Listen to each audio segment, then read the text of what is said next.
Welcome everyone to our third edition of Harmony and Health. My name is Cassandra Mulcahy. I'm a board certified and licensed music therapist.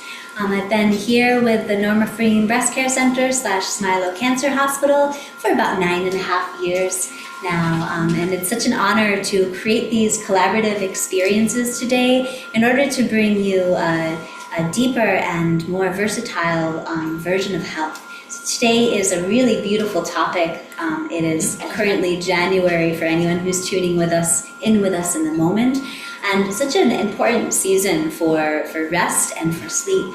So today it is our intention to cultivate some practices that help connect us to a deeper state of rest and sleep. We're here to receive some education, and on the menu for today, we've got our psychotherapist Ellen, who will be talking about meditation, essential oils, and some basics of sleep hygiene. We've got our Qigong teacher, Julie, who's going to talk about Qigong to calm a busy mind, and simple acupressure for insomnia. And I'll be tuning in about music for sleep and give you some ideas and pointers for music that might help with our sleep process.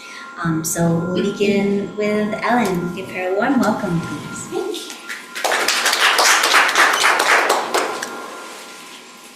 Thank you, Cassandra. Is this okay, this position, to everyone? That is good. You're welcome to come a little closer if you'd like to. Okay. Well, welcome everyone. Thank you for coming. And when we were talking about possible topics for this seminar, sleep was so important and came right to the top, because in all our practices, we see so many people that struggle with sleep. Even if you're not with a cancer diagnosis, just Americans in general really struggle with sleep. But then if you start getting into treatment and you're getting medications and stress is elevated and everything, it just makes it even that much more difficult and challenging. So what I'm going to be doing in my part of the presentation here is I'm going to just give some basic education about the basics of what we call sleep hygiene, and I'll explain what that is, and then talk about some tools, including essential oils and meditation, that can kind of help relax the nervous system and help us a little bit with sleep. So sleep hygiene is a term. I don't love the term. It sounds kind of gross. But it's basically ways to help prepare your body for sleep. Americans in general are doers. We're busy. We're running, and then we stop running, and then we watch TV for a little bit, and then we head off to sleep. And then we wake up, or we have a hard time falling asleep. And the important thing to know about sleep is what can help is to have a transitional period between when your day ends and when you get into that bed. And sleep hygiene is all about the things that we can do to start preparing our body, our mind, our nervous system for sleep. So these things include the room temperature, it includes the lights in the room, it includes how you think and process your day.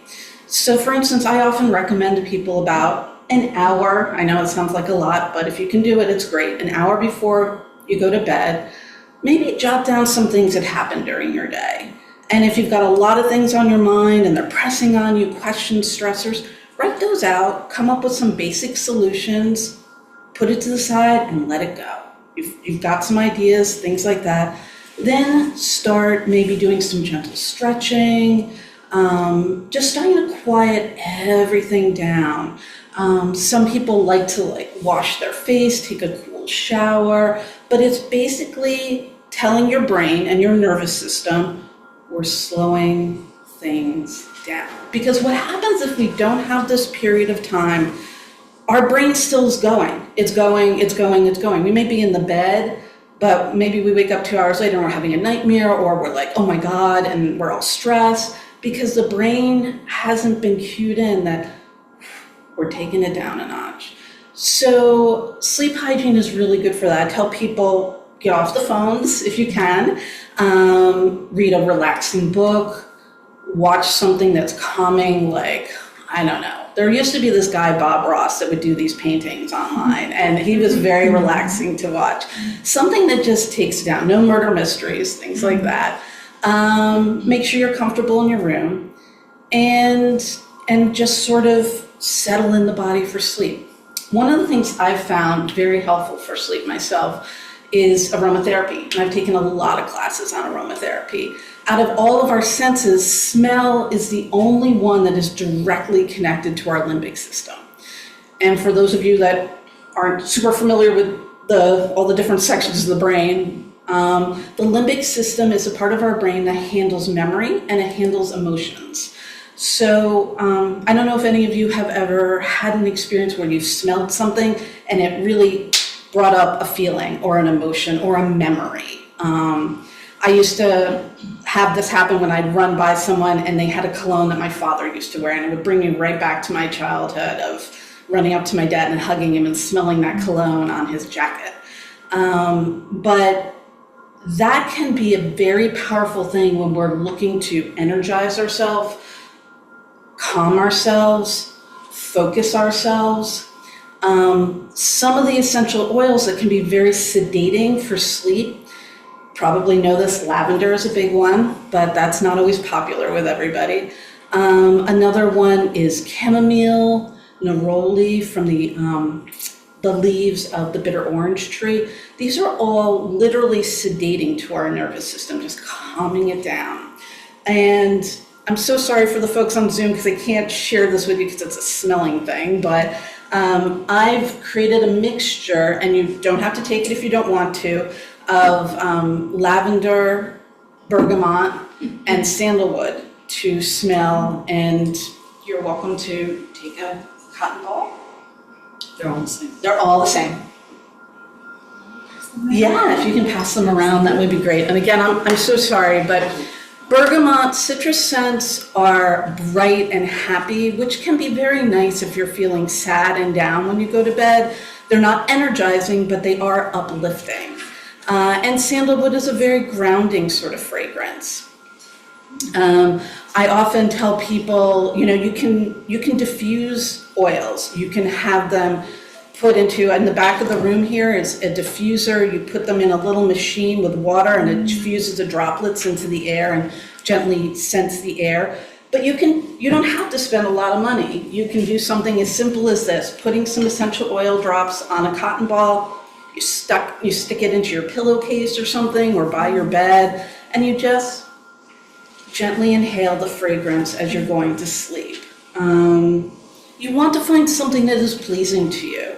I tried, when I was attending classes, they kept talking about how relaxing chamomile is, and I tried, I was like, ugh, I cannot stand the smell of chamomile.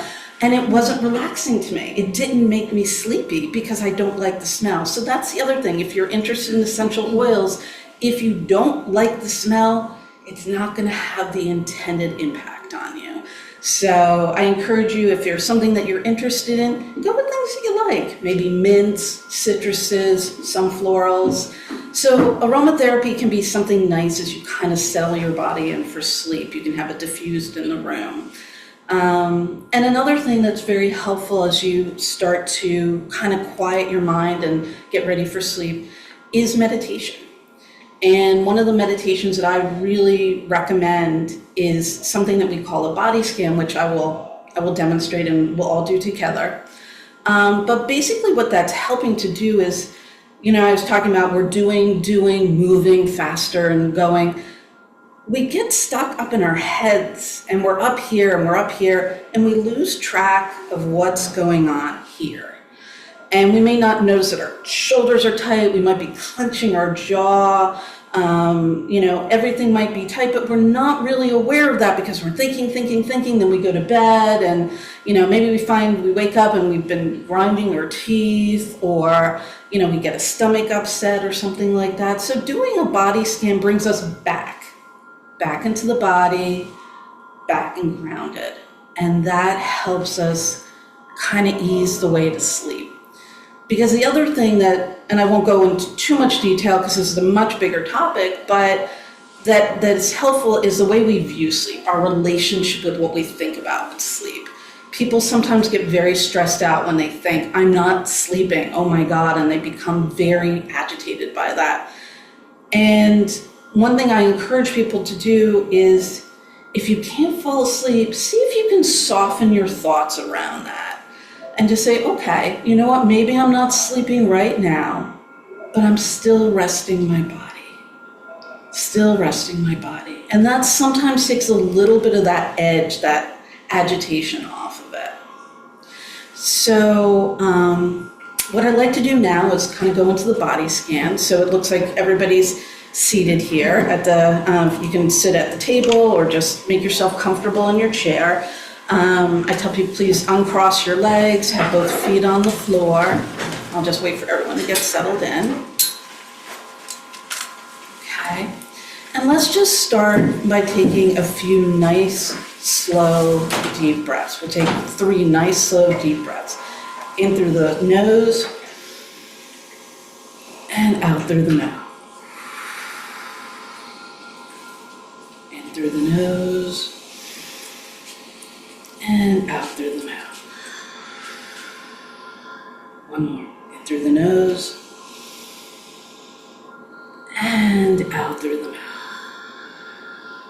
And on this exhale, if you're comfortable, please close your eyes. Or if that doesn't feel safe or comfortable to you, just gently lower your gaze to the ground. So just return your breathing to a nice, slow flow in and out, whatever is normal for you. And I encourage you to just take a moment to thank yourself for taking this time for you, for relaxing, for grounding. And as we sit here, I encourage you also to take any thoughts, feelings, stressors, judgments, plans, and see if you can just whirl them up in a big swirling whirl, put them into a box. Imagine a nice big lock box. Just let them flow right into that box. Close the box. Lock the box. And we're just going to put that box to the side. So we're just here, right now. As you're sitting there in your chair with your eyes closed, breathing, I encourage you to tap into some of your senses. What can you hear? What can you hear in this room? Maybe a little bit farther away. What can you smell? Can you smell the oils? Can you smell anything else? Maybe your own fragrance? What can you smell? And what can you touch and what do you feel? You can feel your clothing on your body. You can feel the weight of your body in the chair. Pressing your feet into the ground. You can feel the ground beneath you. See if you can just sink a little bit deeper. Let your weight go into the chair. As you breathe in and out. Now I'd like to direct your attention inward to the top of your head. Imagine your scalp and the top of your head. Do you notice any sensations there? Is it vibrating? Is it smooth? Is it cool? Is it hot? Is it tight? Is it loose? Maybe you don't feel anything and that's okay. Just notice any sensations in your scalp and the top of your head. Then move your attention down to your face, to your eyebrows, your forehead, your eyes, your cheeks, your jaw, your tongue, your lips. See if you notice any tension there. And if you do, just imagine it just melting and relaxing and softening. We tend to hold a lot of tension in the face. So notice your tongue maybe pressing against the roof of your mouth. And just maybe notice that the jawline is softer. Then bring your attention down to your neck and the back of your neck and the tops of your shoulders. Do you notice any sensations? Any discomfort, comfort, tension, looseness, warmth, coolness, vibration, anything? And see if you can just allow your shoulders to drop. Just drop a little bit. Go a little heavier. Go a little heavier, get a little lower. Loosen, melt. Then bring your attention to your back, starting at the top of your spine and just slowly going around the spinal column. Slowly in circles, all the way down to the bottom of your spine. Do you notice as you go through your spine, the middle, the bottom, do you notice any tension, any tightness? Imagine it unraveling like a rope, just coming loose, like a knot, just loosening up and flowing, letting it go. Softening, melting, relaxing. Then turn your attention to the front, to your chest area and the top of your stomach. What does your chest feel like? Is it clenched? Is it tight? Maybe try loosening that, taking a deeper breath and just letting the air flow.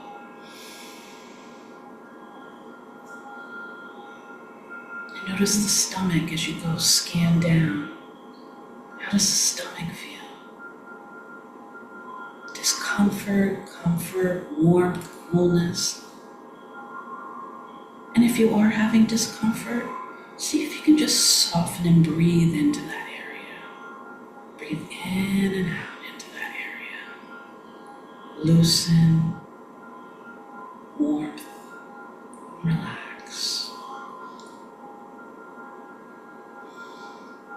And as you're doing this, you're just breathing smooth and soft in and out. Then bring your attention to your hips and the tops of your buttocks. Is there any tightness there? What are you sensing there? Is it tight, loose, warm, vibrating, or nothing? That's fine. See if you can just sink a little bit deeper into the chair. Let those hips really sink into the chair. Soften, melt.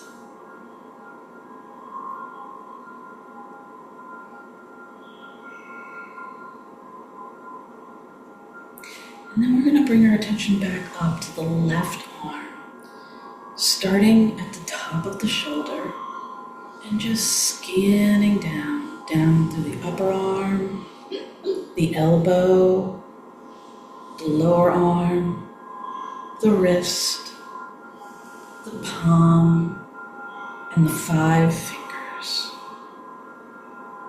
Just scan. What does your left arm feel?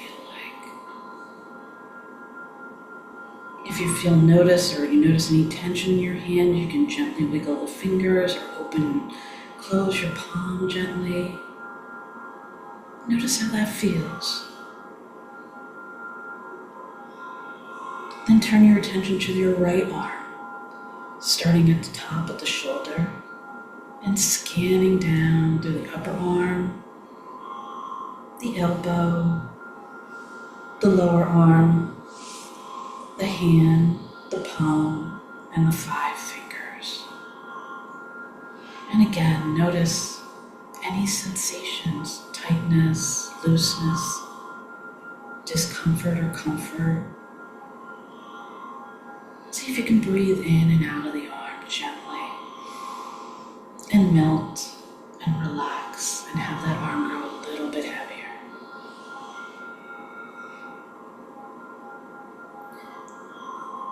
Then bring your attention to the tops of your thighs, both of your thighs.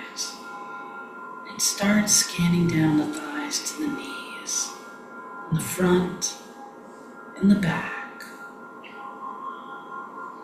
What do you notice about these big muscles? Are they warm, cool, tense, loose? Imagine them just melting, softening, releasing into the chair.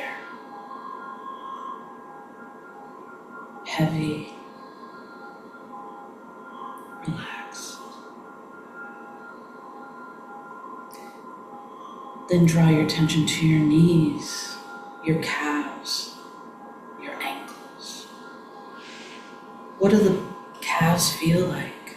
What do the knees feel like? What does this area feel or not feel like? And again, if you don't sense anything, that's fine. But if you do, see if you can breathe gently into and out of that area and have it soften, relax, melt a little bit. And then finally draw your attention to your feet, the tops of the feet, the bottom of the feet, the toes. Any sensations in your feet? See if you can let some relaxation, softness, heaviness move into the feet.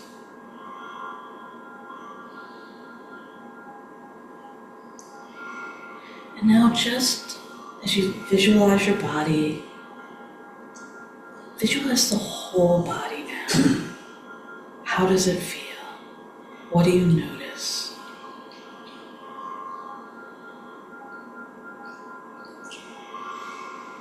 And then draw your attention away from the body at this point to your senses again.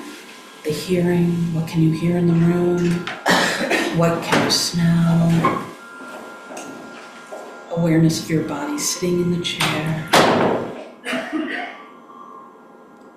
And then when you're ready, gently open your eyes.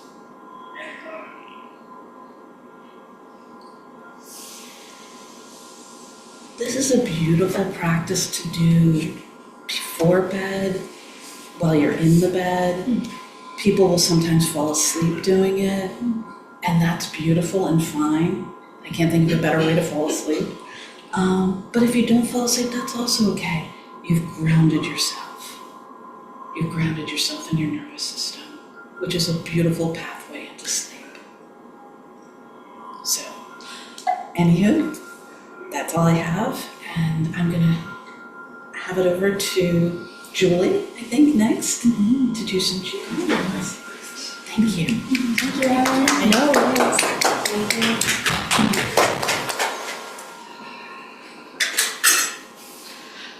Hi, everyone. Thank you so much, Ellen. I really loved how we ended with our feet, because I'm going to check in with you. I'm going to check in with my feet.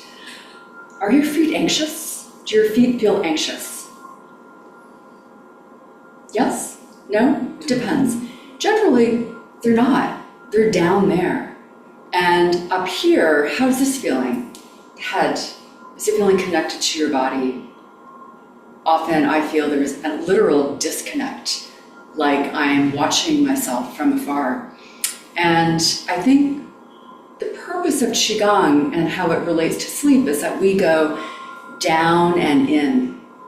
We go down to our feet to release, to stabilize, to feel that heavy is the root of light. And that's an expression from the Tao Te Ching. Just think of that. Heavy is the root of light. We want our bodies to feel heavy and sunken and rooted, and that helps us to sleep better. That's why some people say, soak your feet. Don't have a bath, because you might overheat. Just soak your feet in hot water before you go to bed. And what happens, it's like alchemy. Everything up here drains down to your feet. And we want to go down to our feet. At least I like to go down to my feet, especially if I'm feeling that I'm up here too much. So, thank you. To be honest, any Qigong form will benefit sleep. And there are over 10,000 Qigong forms, I think. I don't know 10,000. But really, any form will benefit sleep because Qigong is a self-regulatory practice. So we're going to self-regulate our nervous systems, and when our nervous systems feel safe, we generally feel that we can just drift off into sleep. Our mind isn't active. But I will encourage you and implore you to remember that sleep is super productive. If you go to bed at night and feel like, oh, I don't have enough time in my day, and now I have to go to bed and gotta get up in the morning, try to erase that thought, because resting, napping, is actually really productive. To rest and to nap and to sleep, you'll actually manifest things in your life, things you want to manifest. If we don't take enough time to rest and sleep, we're continually spiraling up here. So I hope that you all sleep well tonight. I'm going to show you a couple forms. And I really hope that you also bring in the practice of resting during the day. It will make you smarter. It will definitely help you manifest where you're going in your life. One other little thought is when you go to bed, I don't think, Ellen, you mentioned this, but from the Chinese medical perspective, there's a time of day. Each organ has a time of day. And in Chinese medicine, we say you must be in bed, lights out, completely disconnected from any electronics before 11 p.m. And that may sound really early, but I do try to get to bed before 11 myself. My circadian rhythm, if I'm not in bed by 11, I wake up again and I'm starting to look for things to do and my mind becomes active again. But in Chinese medicine, that is the time of day when actually your gallbladder needs to rest. It's the time of day for your gallbladder. And you may be like, well, that doesn't make any sense to me. Wouldn't that mean gallbladder, like I should be like detoxing or moving or exercising? Actually, it's the opposite. Your gallbladder and your liver, its partner, need a lot of rest so that then during the day, they can do their work. They can help your body to release toxins, both emotional toxins, toxins of the news, and physical toxins. So 11 p.m. to 1 a.m. is your gallbladder, and I hope you're sleeping and resting. From 1 a.m. to 3 a.m. is the partner, your liver, also should be sleeping and resting. And then if you want to get up, that's okay. But those are your key sleeping hours, 11 p.m. to 3 a.m. So even just trying to bring that in as an intention for the new year is to be in bed before 11. So that means winding down around 10. That means eating dinner maybe as early as you can, because if you eat earlier, you'll sleep better. I always regret when I don't do that. So we're going to go down and in. But before we do that, I invite you to stand if you want. And if you feel like sitting, that's also okay. Really, it's totally up to you. And remember, we're observing ourselves. And I'm glad you're sitting because you need to listen to your body. Yeah, it's been a long day. You can still shake very gently with your arms, super gently. But if you're not doing any movement, the awareness is inside. You're tuning into yourself, into your cells. Ourselves and ourselves, literally. So this is what I maybe would do at 10 p.m. I've eaten, I've had some conversations with my family members and my creatures, my animals. It's time for bed. Maybe I've soaked my feet, I'm in my best pajamas, I have my neroli essential oil. And then I'm just shaking super gently to bring to the surface what I'm done with from the day. And that may be, I've just had too much stress today. Like, I don't want to carry that into my covers. So I'm gonna just invite it to the surface. And anything else that may feel like it's stopping you from having a good night's sleep. Maybe you make with me a couple, some sighs. Your body's listening to that sound, and that sound goes down and in. One more.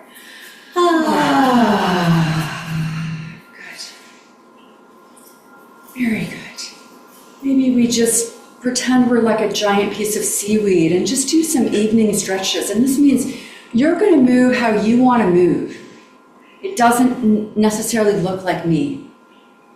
Gentle stretches, as Ellen said, is very actually beneficial before you get in bed at night.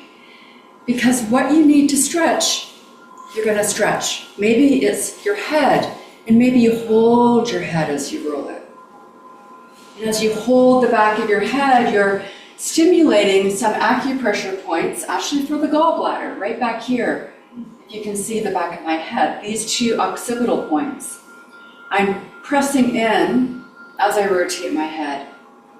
These points are actually very good for sleep. They're also very good for headaches. And they might feel a little tight. So don't be afraid to, as you circle your head, circle your thumbs. Good. So that's one acupressure point, gallbladder 20. And then lower your arms down, and we're going to do my favorite Qigong move of all, Qi Bath. And what's happening here is my arms go down and my energy, it doesn't like I'm depleting myself, but I'm actually conserving my Qi. I'm allowing myself to go into the earth. I'm going to take a long, slow, deep inhale. I'm going to smile. And I'm going to observe the inside of my body with a lot of love and tenderness and compassion as I go down and in into my feet, and then out of my feet into the earth. So this is an excellent move, and it's almost like writing in a journal, yet no words, no pen, no journal is needed. Because what you're doing here is actually a body scan, but you're also scanning your emotions. You're scanning through your energetic body. You're going through the organs that maybe need a little attention. And you're just allowing yourself to, again, remind your body to be heavy, to be rooted, to sink. I actually notice my voice actually gets deeper when I say be heavy. So let's try that. Be heavy, be rooted. Allow yourself to sink into the earth. So this is one movement I love to do before bed. From the mind, we drop into the heart. From the heart, we drop into the low belly into the feet into the earth. One more time, smile, and allow this washing, this clearing, like a river flowing from the top of the head down and clearing and cleansing out anything that you no longer need to carry into your night. Very good. Shoulder rotations. Also, I think just an excellent movement for sleep because as Ellen was saying, and we didn't communicate before this, but I loved everything she said because I was like, oh, yeah, I might mention that too, is that you may notice you do this. You may sleep like this. I actually for a while slept like this. I didn't even realize I was doing it. So we're training our bodies to be like water. Water is a teacher of fluidity. It reminds us that everything is always changing. So let your shoulders undulate and roll backward. And allow the stress of the day to just roll down the back of your body. And carry with it any heaviness that you don't need to carry in to your evening. Very good. All right, here's another movement for sleep. Go into the earth and fold her yin. The earth is yin. Fold her quiet up into your body. I love sitting, standing, or lying down in this position. Arms crossed over my midline. And I'm just going to soften my gaze and I'm going to notice that there's a balance happening in my brain. My right palm is caressing my left lung and my left palm caressing my right lung. Look inside. Observe your body, just like I said at the beginning, with a lot of self-compassion. That is the key to a good night's sleep. To allow yourself to receive in what you need. to feel like you are grounded and safe in your body as your home. Okay, this is a somatic release. Think of something you want to let go of. Something I like to say, I'm done with that. I'm so done with that. It's in the past now. So picture it. It can be physical, it can be emotional, it can be energetic. Whatever you're done with, bring it into your mind's eye. With a soft inhale, you can lift up, and on the exhale, you actually think about magnetizing it out, pulling it out. Let it go. And release it up to the moon. And feel your field. It's called Wei Qi, your energetic field. So strong, so radiant, so empowering. Again, fold the yin. It's Mother Earth. We fold her up into our bodies, and we have this moment of feeling the preciousness of being here together. We gently and compassionately, the same way we would ask a friend, what do you want to let go of? What can I help you with? You ask that to yourself. You take a long, slow, gentle inhale. And on the exhale, you magnetize it out. You literally pull it out of your body, physically and energetically. You compost it. The earth will receive it. You release it up to the sky. You smile. And you feel this beautiful, shimmering light. All the radiance of a good night's sleep surrounding you like a cocoon, like a little egg. And then you can fold your hands back up to your heart. So that's called balancing movement. And I really practice that a lot when I'm feeling anxious or stressed. I'm not going to sleep if I'm feeling anxious or stressed. Let's massage another acupressure point. It's right in the center. Really gently. We don't need to go into this point with any, in fact, we shouldn't go in with force. This is a yin point. I'll point it out exactly. It's literally the center. It's called Palace of the Heart. It's also called Primordial Child. Scientifically, if David was here, the acupuncturist, he would remind me it's called Conception Vessel 17. But this point is calming. And when you put your hands here, I promise you, you will feel what's happening. And I want you just to breathe in and out of this beautiful palace of the heart and picture a lotus opening. One petal at a time. It's just a visualization, but it will serve you to sleep well tonight. An 8-petal lotus unfurling so we can reveal and see what's inside of the center of the lotus. Primordial child, your true nature. Holding, massaging, warming this point is a wonderful point for sleep, for calming the nervous system. And I think that's why instinctively we put our hands here. Very good. Let's go down again. Let's go into the earth because she is such a valuable teacher. Cross your arms just gently and remember to not overdo. So it's better to listen than to do. And if you have any pain, that's a messenger to stop. Another form I love for sleep is cloud hands. And what it is basically allowing your body to become a cloud. I am not using my arms, by the way.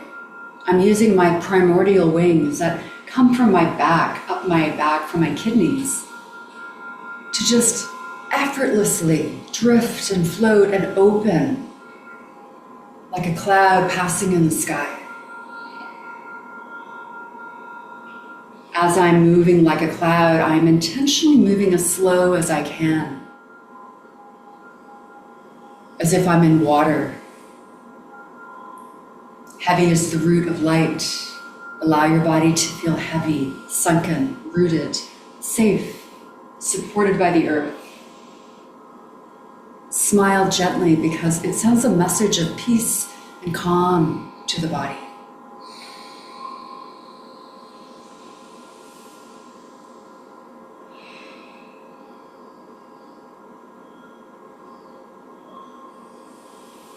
And I would say, don't count, don't time yourself. Just do these Qigong forms until you feel like there's been a clearing in your brain, in your mind, until you feel like you've become that passage in the Tao Te Ching, heavy is the root of light. That everything has gone down and in, and you've released and composted your day. And just allow yourself to drift and float. Very good. And then you can come back. You can bring it all in again. You can pull it all out again. Release it down and up like you're parting the clouds. And you can create that cocoon of sleep, like a harmonic egg around the body. Feel the earth.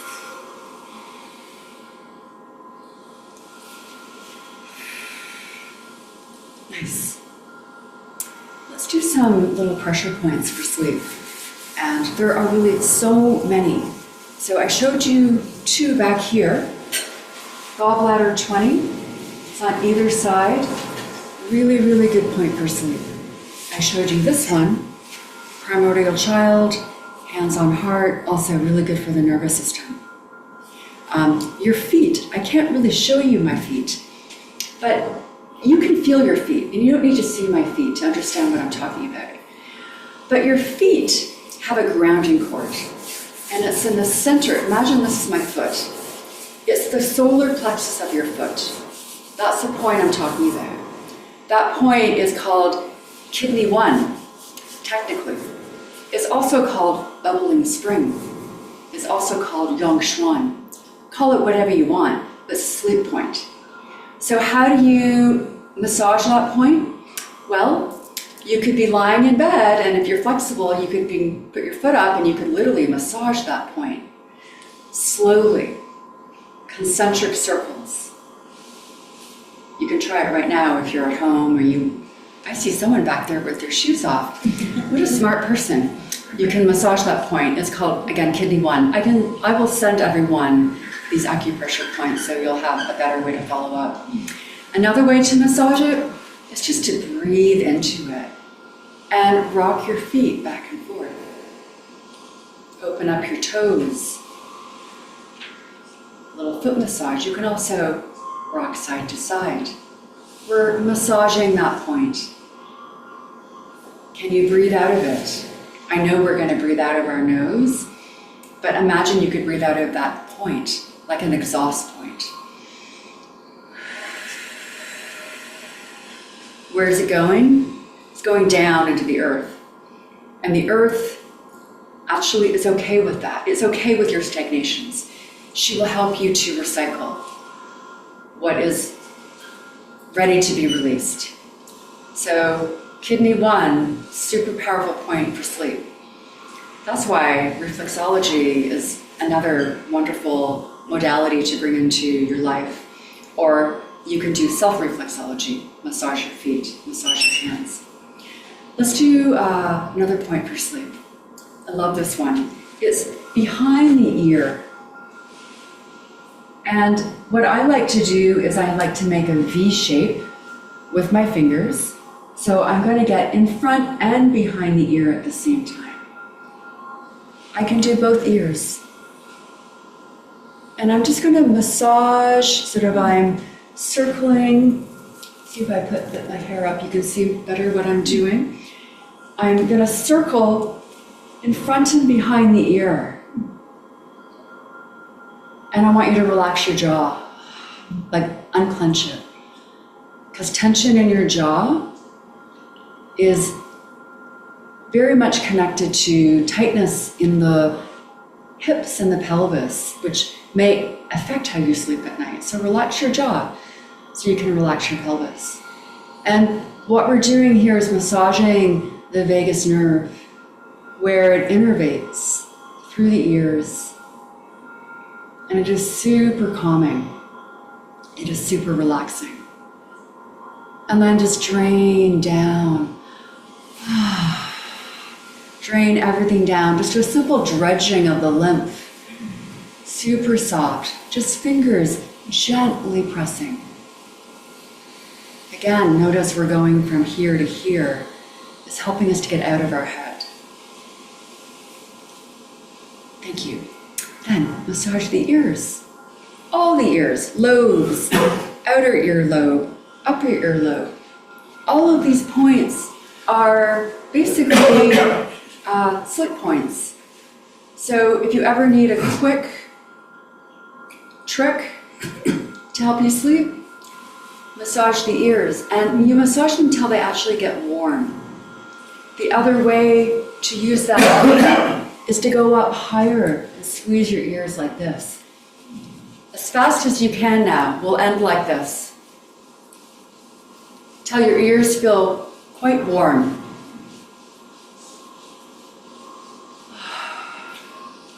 And then just let your arms drop down.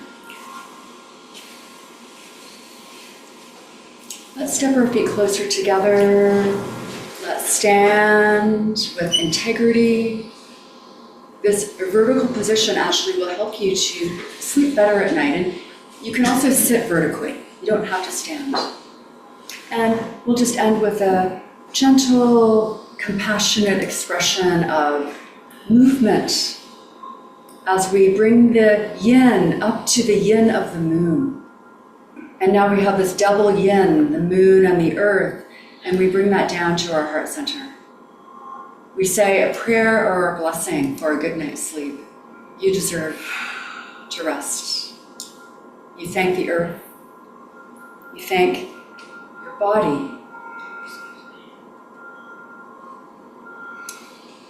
Thank you so much, Shay. And I'm now introducing Cassandra. Perfect end for some a sleep sound bath.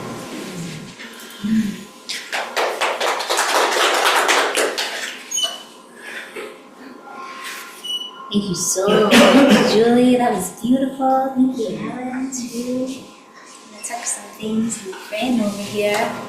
So I'm not actually going to do a sound bath today. You'll have to come back to my sound bath sessions. My next one is the second Thursday of February if you're here. But what I am going to share is a little bit of the literature of what the most common question that I get regarding sleep is, what song do I listen to? What music do I listen to? So what I'm going to share is what we have, what they've kind of looked at. So let me tuck this over here and share it with our Zoom friends over here. Thank you all for your patience.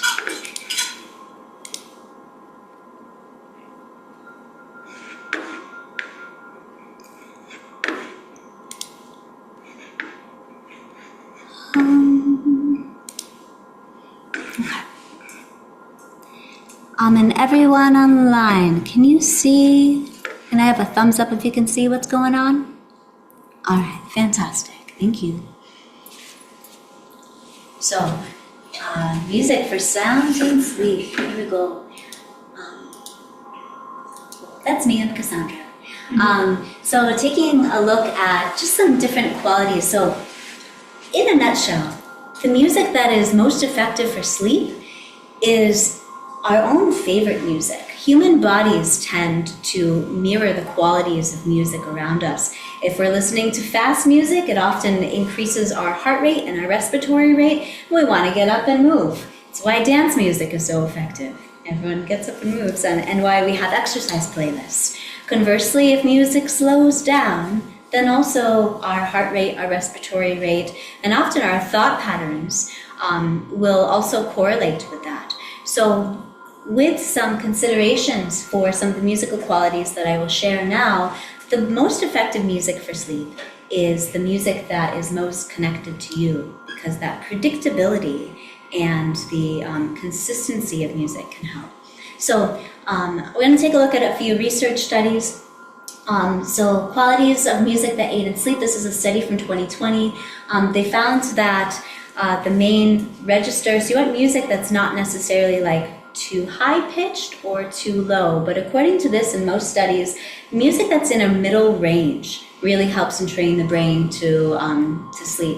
The tempo was average, which we'll later find is about 60 to 80 beats per minute. So for those of us who don't know, beats per minute is how many times a second, or how many times a second the pulse goes to the music. So if we're looking at 60 beats per minute, it's one beat per second.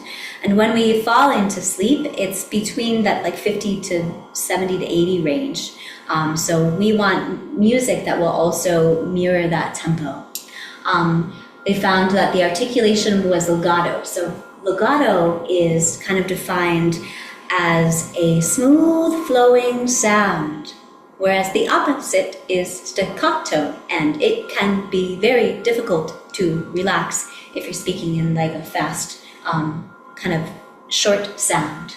But legato allows us to kind of feel at ease. We naturally entrain with the sounds around us. We found that mostly they were in the major mode. In this study, lyrics were present, but many studies they saw that lyrics weren't. Unsuccessful. So they looked at different pieces. The ones that were successful exhibited those qualities. Pieces that were unsuccessful in aiding sleep had a lower register, a lower frequency to them overall, and they had a high rhythmic activity. So you're not listening to drum circles, obviously, when you're falling asleep.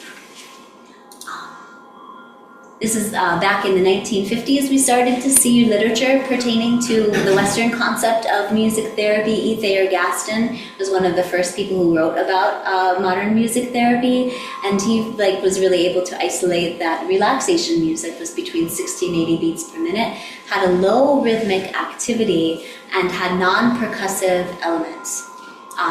Percussive, you think of their modern percussive instruments such as hand pans or even singing bowls can be a percussive instrument, but they're more pitched and melodic, so they don't necessarily fall into that category. And then Nilsson in 2011 actually made recommendations for sleep researchers. So when they do research for sleep studies and they offer music, these are some of the guidelines that they go through. So no lyrics. Lyrics can turn on more of our frontal lobe processing and really prevent us from going into that deep state of relaxation, because we can find ourselves contemplating things. At a lower register and with minimal percussion. In this study, they found that a minor mode, so the difference between major and minor is kind of the emotional quality. For those of us familiar, I wish that I had a piano with me, but a major would be like do, re, mi, fa, sol, la, ti, do, as opposed to do, re, mi, fa, sol, le, te, do, da, da, da, da. So it's kind of a sadder, more kind of contemplative quality to it. They also found that the legato articulation, so that smooth sound, is very important, and also that there are no sudden changes in volume. Some people think, oh, I can toss on any classical music I wish to and it will help me relax, but many classical pieces of music really rapidly change in volume. There's not a lot of condensing of the sound. So it might not be, certain pieces might actually be more awakening and activating. And better to use in a different context with music, such as if you're working on exploring a piece of music to evoke imagery. And it can be relaxing and it can be revitalizing, but not necessarily affiliated with sleep. So overall literature results, we see 60 to 80 BPMs, minimal changes in volume, primarily instrumental, no lyrics, so middle to minimal lower frequency, No untuned percussion, smooth flowing melodies such as legato articulation, no strong rhythms, there's minimal rhythmic activity, but also there's an underlying regular beat. There's some music, like ambient music out there, that's very flowy and doesn't have a consistent tempo. With things like that, it might not be as grounding and comfortable, because what the brain really relies on is that predictability. And when things are predictable, they can be more relaxing in our environment, and they can feel more relaxing in the body. No syncopation, which a lot of jazz music has syncopation. It's when things kind of fall in the upbeat zone. It's kind of off the beat. No sudden dramatic changes in rhythm and no accented beats. So really keeping the music kind of rhythmically very still. And overall can be in a major or minor mode. I don't think that they looked at other modes of music so much. There are many different types of modes. There's 7 in the Western music system, many more elsewhere. So I think that there's a lot to be looked at as far as the literature. 6 p.m. What's that? Oh, did somebody have a question? No, I think it was somebody's phone. Oh, all right, perfect. Telling us somebody. Oh, 6 p.m. All right. I'll try to wrap this up as quickly as I can. Also in this 2020 study, they took a look at self-reported music. This is a limited study. It's based off of college kids. So we're looking at, I think it was age 17 to 27 was the range. And this is what people mostly recommended. These are music qualities that kind of fit all of the criteria. So this is a good one to screenshot if you're looking for some suggestions. Some of these I do not know, but they were in the study, so good to kind of tune in with. And I can try to send this PowerPoint out to folks who might be interested. I see some folks in the room taking photos, so.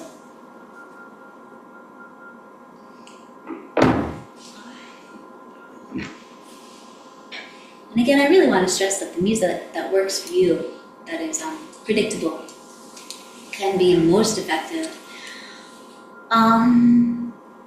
So this is a 2023 study. So the last study looked at college kids, and I think it was 150 folks that they looked at.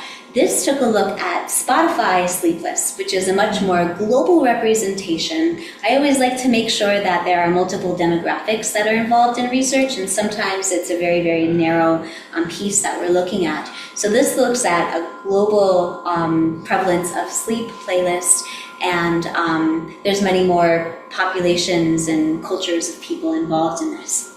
So somebody took a look at all of these Spotify playlists that are involved with sleep. And they found that, no surprise, music was characterized by lower tempo, loudness, which means that it's not very loud, it's more softer in volume, and the energy and tempo is more likely to have high instrumentalists, which is their word for it's an instrumental piece of music rather than a vocal or singing piece of music. It's more likely to have acoustic sounding instrument. Acousticness is what they call it. So instruments that are not digital, but that might be acoustic in nature. So rather than general music, this is kind of what they found on a global level is most effective for sleep.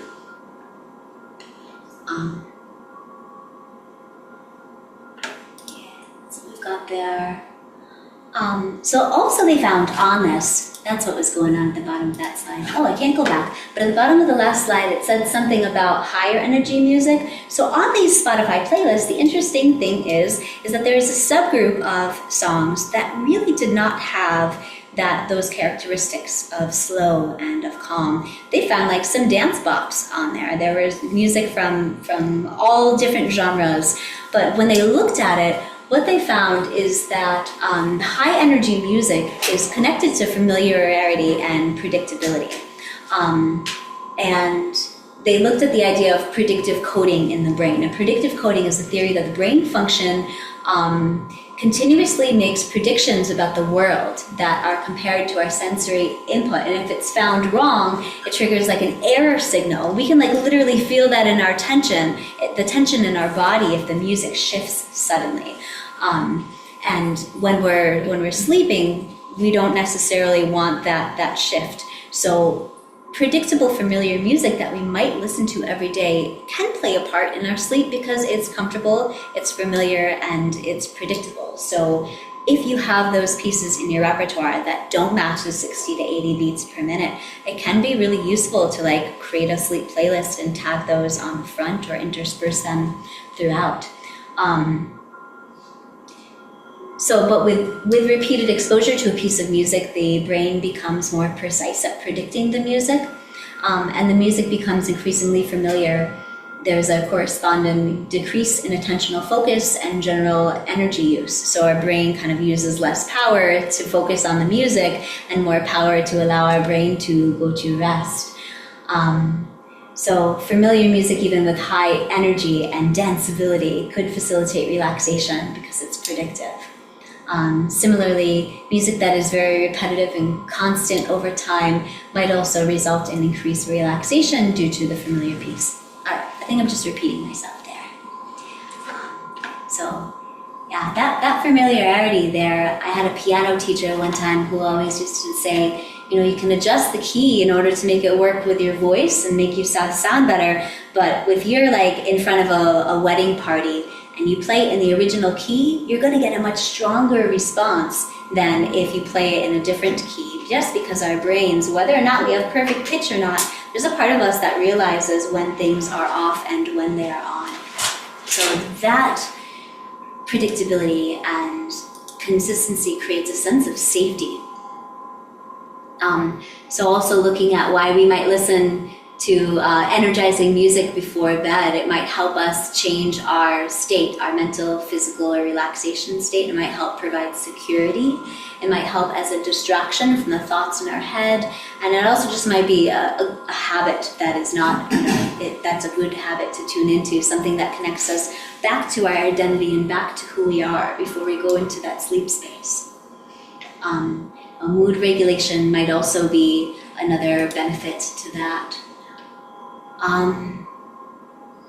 So when we're looking at the effectiveness of music, we found that music subjectively improves our sleep quality when we do it, which can be part of that placebo piece. We can sense, okay, there's a piece of music help me drift off to sleep. Subjectively, yes, I think it's effective. But it also found that we have a reduced amount of sleep stage N1, which is our pre-REM, like our rapid eye movement sleep. It helps us shift into REM much quicker when we're, according to this study in 2019, when we're taking a nap. And it increased the high-low frequency power ratio in the brain. This is a study with women that it took a look at. And the reason why we use music to sleep are all of these beautiful benefits. It can shift our physical state. Music completely, like that entrainment piece that I mentioned at the beginning of this, music can help us regulate our breath. It can help us relax and reduce anxiety, providing comfort. Mentally, it helps us focus. It helps us clear our mind. It can help reduce the speed of our racing thoughts. It can help elevate our mood. It can distract externally from the silence or externally from the noise. And it can distract internally, switching off whatever thoughts or processes that we have, including our negative thoughts. It can also provide security, warmth, safety, and company. It can provide quality to our sleep experience. It can evoke dreams. And it can also act as a time. If we're looking to nap, we might put on a playlist that's 20 or 30 minutes. It can be throughout the night. YouTube has so many like ocean playlists for 20 minutes, which this doesn't even go in. I didn't even touch on sounds for sleep, but nature sounds are a whole different category. And also, we listen to music out of habit because it's something that we love. And I think that's it, actually. So let me turn this off.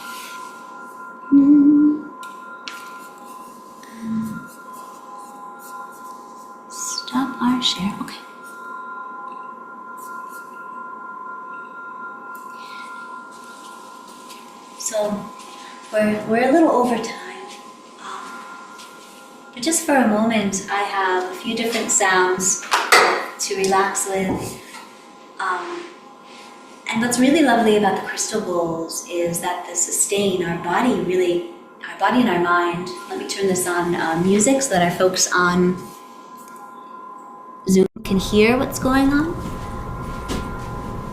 These have such a long, lovely sustain that our body and our mind just naturally sinks to that. So I just invite you for a moment to notice the quality and the duration and the frequency of your thoughts for a moment.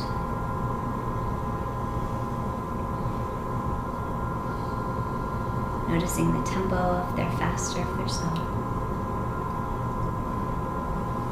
Noticing the volume, if it's loud or soft.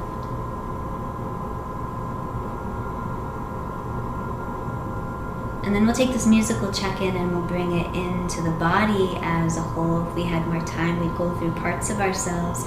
But noticing the body, if it feels loud or soft or where in that range you are at. Is the body, the respiration, the heart rate, is that fast or slow?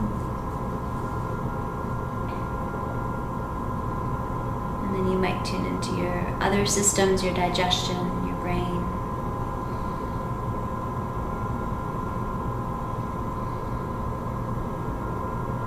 And we'll prepare for a little sound.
Yourself to notice any changes in the music within the body.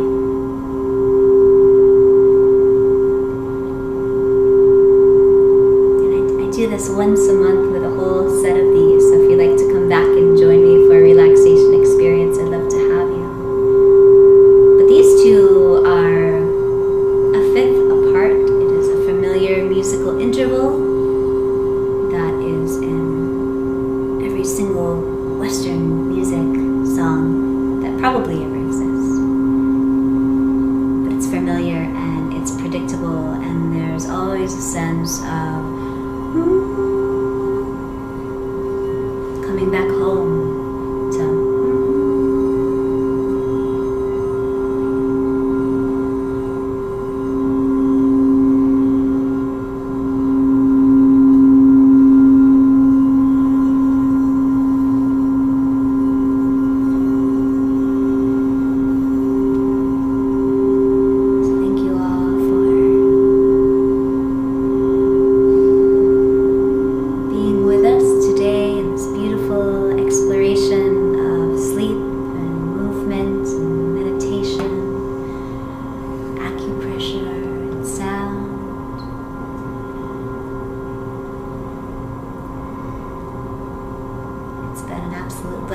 to host this space.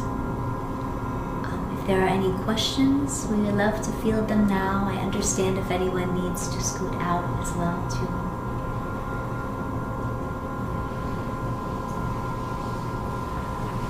Thank you.